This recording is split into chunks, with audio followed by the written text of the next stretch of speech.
Eu posso ser sincero, eu não sei por onde começar. Eu sinto que o Vasco não tem nada, esse Vasco do Diniz ele não sabe o que fazer.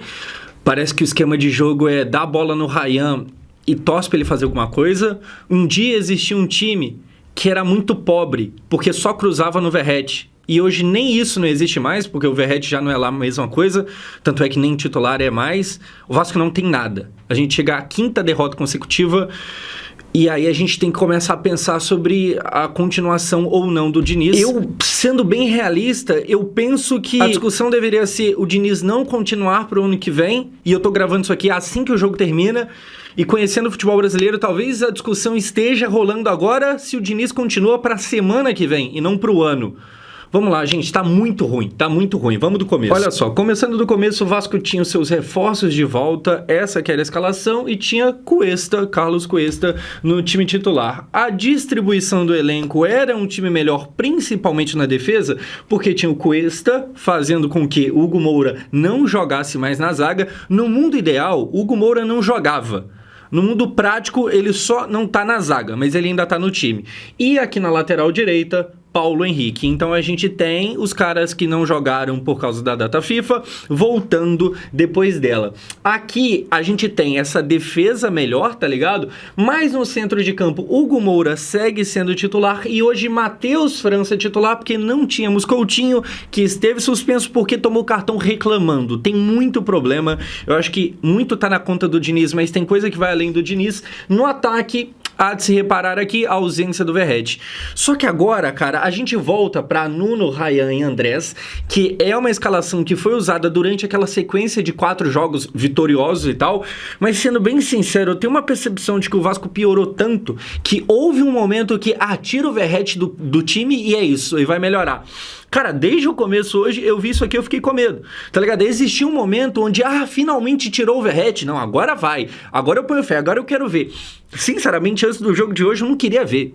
Porque já estava ruim e olhando o tamanho do problema, eu acho que não é só tirar o Verratti do time, porque o time com sem ele joga mal e é isso aí.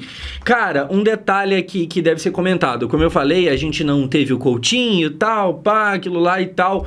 A gente tem que falar do Thiago Mendes. Eu acho que o Vasco mais acertou do que errou na última janela, e eu já elogiei bastante isso aqui, mas por que eu tô falando do Thiago Mendes aqui? Porque esse cara aqui, o Thiago, ele veio com um salário alto, com um salário de jogador que, no mínimo, na pior das hipóteses, deveria estar brigando por titularidade. Eu não vou nem falar que ele deveria ser titular absoluto, não, porque aí talvez eu esteja cobrando demais. Mas por quê que eu falo que, no mínimo, deveria estar brigando pela titularidade? Porque é um salário de 650 mil reais. É o que saiu, 650 mil.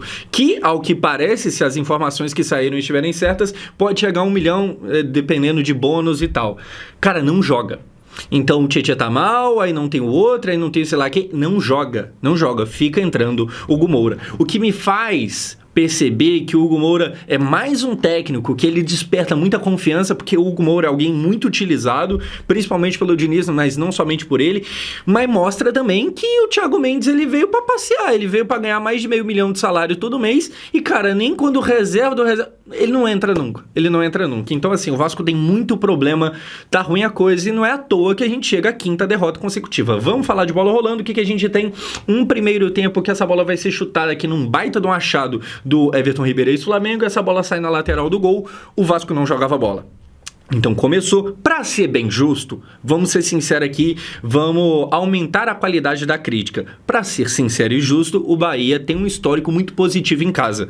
Pra quem não sabe, é o 4º melhor time de campanha dentro de casa, então jogar lá não é fácil. Show de bola, até aí tudo bem. Só que assim, uma coisa é você não dominar os caras, outra coisa é você nem saber que cor que era a bola que você tava jogando, porque você não tava vendo ela, você não estava jogando. Aqui o Bahia tem uma chance, a bola sai na lateral do gol, não leva tanto perigo assim, mas se alguém atacava, era o time do Bahia.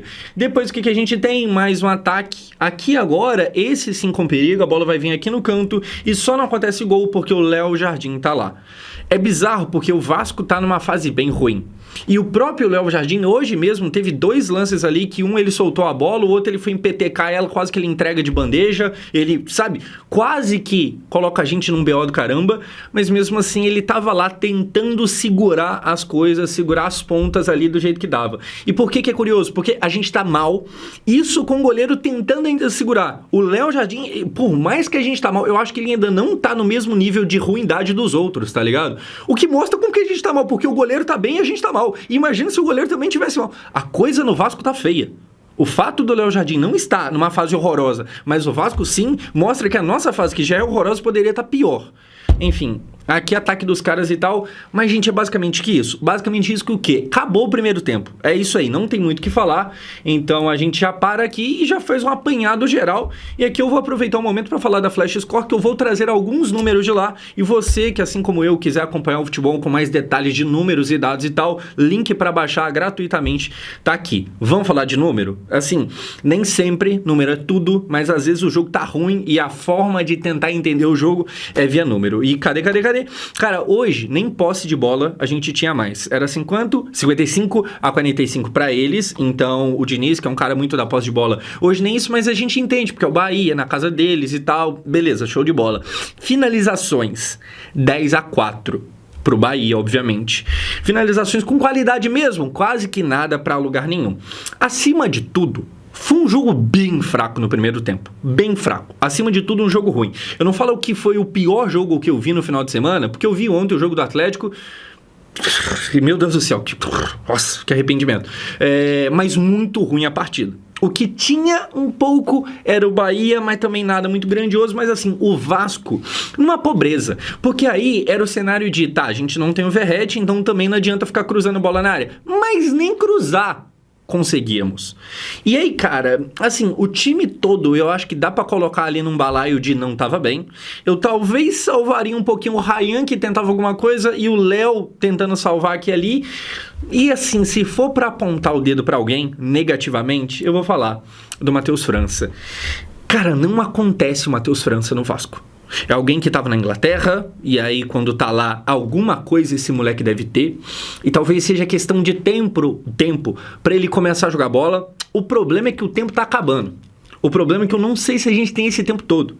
O problema é que agora só faltam 3 rodadas e se não ficar esperto, daqui a pouco tem uma briga aí que a gente não tá querendo entrar nela. Então assim, cara, talvez ele seja o cara que é bom, mas que precisa de muito tempo pra adaptar e tal, e eu não sei se o cenário tá propício. Por que eu tô falando isso aqui tudo? Cara, o Matheus França, ele parece que tá cansado. Ele entra em campo, ele é jovem, ele era pra estar no auge físico e tal, ele tá morto. Tá ligado? Assim, o que o Andrés Gomes tem de saúde, e saúde não é tudo no futebol, se você correr sem saber pra onde você tá correndo não quer dizer muita coisa, mas o que o Andrés Gomes tem pelo menos de saúde, falta no Matheus França. Assim, não dá nem pra falar que é igual o Paê, não, mas é claramente mais refinado, só que aí é meio devagar e tal. Não, é só devagar mesmo. Muito ruim. E aí, trazendo de novo a Flash Score pra cá, olha só, pra você ter até uma ideia, aqui tá a nota de todo mundo individual do Vasco, e aí, se você não sabe, tem como você saber disso aqui, nota de, né, qualquer jogo que você quiser e tal, baixa o Flash Score. Enfim, cara, ele tem, cadê? Matheus França, 6.5. É a pior nota, junto só com o Cauã. Só que o Cauã, ele ainda tem uma parada que meio que faz a nota dele baixar, que é o cartão amarelo. Ou seja, sem cartão amarelo, o Matheus França, ele consegue ter a nota igual, de tão ruim de ser a pior, junto com quem tomou. Assim, cara, é igual eu falei. Pode ser que o moleque seja bom e que em algum momento ele, sabe, engrene. O problema é que... E aí? Tá ligado? E aí? Nunca? Não vamos não? Enfim, o Diniz percebe isso, tira ele e coloca o DVD. E aí eu senti ali que no começo o DVD tava pelo menos tentando mais. Se eu não me engano foi ele que deu um passe de calcanhar, que foi bonito e tal, pá. Mas aí você sabe o que o DVD vai fazer depois. Antes da gente chegar lá, o que a gente tem? O Bahia tendo mais chances. Aqui, apesar de parecer que é uma grande de uma oportunidade, o cara chutou em cima do Cuesta, acho que é o Cuesta que tá aqui, Cuesta ou Robert Renan, não sei agora de cabeça. Mas enfim, essa bola que tava aqui com o gol praticamente aberto, ela não vai no gol, não leva tanto perigo, era uma chance perigosa, mas que foi muito mal finalizada, mas que mostrava a vulnerabilidade do Vasco. Então assim, o Vasco só tentava defender, o Vasco não conseguia contra-atacar, e mesmo só defendendo, hora ou outra ainda cedia esse tipo de coisa aqui, e contava com a sorte da má finalização. Na sequência, o que a gente vai ter? DVD sendo expulso de forma inacreditável. Inacreditável porque não foi digno de vermelho? Muito pelo contrário, meu Deus do céu. Foi o cartão vermelho mais vermelho da história do futebol, tá ligado? Só que assim, o inacreditável é, meu Deus do céu, onde você tá com a cabeça? E aqui é foda, porque tentando trazer justiça à crítica, eu acho que tem muito do dedo do Diniz na pobreza do time, mas isso aqui também você não ajuda o treinador, né, amigo? Assim, é complicado porque é um cartão vermelho tão vermelho que ele mesmo não reclama. Parece que ele começa a fazer uma jogada e ele se empolga com ela, e aí pra não perder a própria jogada dele, ele tá tão empolgado que ele vai lá e dá no meio do jogador do Bahia, e a gente fica com um homem a menos de forma muito estúpida. Tá ligado? E aí parece que é um nível de falta de concentração que é bizarro. Parece que o jogo não vale nada. Inclusive, esse tem sido um problema do Vasco. Talvez um dos maiores problemas do Vasco nesses últimos jogos todos que tá perdendo é que parece que nenhum jogo vale nada. Parece que já acabou, parece que tá todo mundo de férias, tá todo mundo meio desatento, sem vontade, sabe? Sem propósito, sem saber o que fazer. É o Ryan que, diferente dos outros, parece que tá com uma confiança maior, então ele vem, pega a bola, mas também não tem com quem jogar. Enfim, o Vasco que já estava mal o jogo todo, o jogo já não estava legal, mas o Vasco estava pior do que o jogo que já não era legal, passa a ficar com um homem a menos. E aí aumenta a chance de quê? Gol. Eric Pulga, Bahia 1-0. Olha só, gente, um cruzamento com quase que todo mundo dentro da área, mesmo assim tem alguém sozinho lá atrás para fazer o gol. E aqui chora, porque voltando de lesão, 6 meses sem fazer gol e tal, aquela coisa toda, o Vasco perde pro Bahia. Como eu falei, cara, existe um tom de naturalidade, porque o Bahia lá e tal, mas o jogo é muito ruim, é uma pobreza muito grande. E aí, eu não vou nem entrar no mérito aqui daquela confusão que teve depois lá e tal, do cara que era pra sair, tava demorando pra sair, aí tomou o segundo amarelo, e o próprio juiz que deu o segundo amarelo não sabia que era o segundo. Nossa, assim, pouco me importa, várzea. Futebol brasileiro, arbitragem, várzea. Cara, no geral, vamos falar de Fernando Diniz. Assim, como eu falei no começo do vídeo, eu não sei se eu traria o Diniz pro ano que vem, mas eu acho que eu tô sendo pacífico demais. Eu acho que a discussão que deve estar acontecendo agora é se o Fernando Diniz, se ele vem pra amanhã, tá ligado? Cara, o fato é o seguinte, o que a gente tem? O Diniz parece não saber jogar Campeonato Brasileiro. E aí é foda porque, sendo bem sincero, o Vasco vai cair pra Série B? Eu acho que não. E eu acho que não porque a gente pode olhar aqui a tabela e por mais que tenha tido mais uma derrota, é a quinta derrota, mesmo assim a gente ainda tem uma certa distância, tá ligado? Então, sendo sincero, eu acho que ficar trazendo, sabe, não, esse perigo e tal, agora talvez seria bater num problema que não é tão real assim agora. Agora, o ponto é, beleza, então tá bom? Show de bola, tá legal? E tem que levar em consideração também que eu tô dizendo aqui que eu acho que não tem tanto perigo assim, porque eu tô imaginando que uma hora a gente vai voltar a ganhar. Ou pelo menos pontuar. Porque assim, tem sempre aquela história de a cada nova derrota você tá mais perto da vitória, tá ligado? Mas aí tem que ver se não tá, mesmo que mais perto, ainda distante. O ponto pra mim é o seguinte, gente, pode ser que o Diniz não seja demitido agora, que termine o ano e que até ganhe a Copa do Brasil. Beleza, e se isso acontecer? Vamos lá, melhor dos cenários. E se o Diniz ganhar a Copa do Brasil? Show de bola. Aí a gente continua com ele pro ano que vem? Porque, assim, e se ano que vem não tiver as 4 vitórias seguidas? Porque se alguma coisa aqui for exceção, o que é o padrão do Diniz e o que é um acaso, tá ligado? O que é mais provável de acontecer? Essa sequência de derrotas, isso é o normal? Ou o normal é as 4 vitórias? Cara, eu acho que as 4 vitórias foi um acaso. Foi um bagulho que aconteceu e a gente agora tá mais perto do normal do que na época de vitória.